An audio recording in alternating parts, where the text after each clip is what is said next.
السلام علیک یا امامزاده سید هاشم ابن موسی بن جعفر و رحمت الله و برکاته. در خدمت دوستان عزیزمون در روستای سرمخاب هستیم. روستایی که اگر به عنوان یک مبحث گردشگری بهش نگاه بکنیم با چشماندازی بسیار زیبا برای آینده میتونیم توسعه بدیم.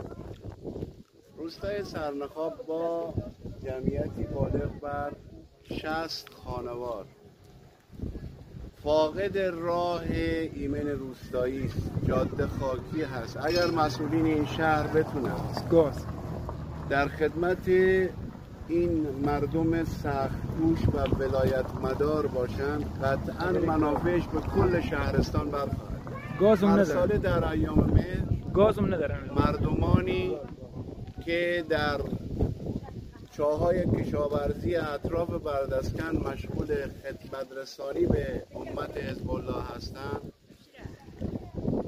طبق یک سنت دیرینه نظر و نیازهایی دارن، گوسفند میارن اینجا قربانی میکنن.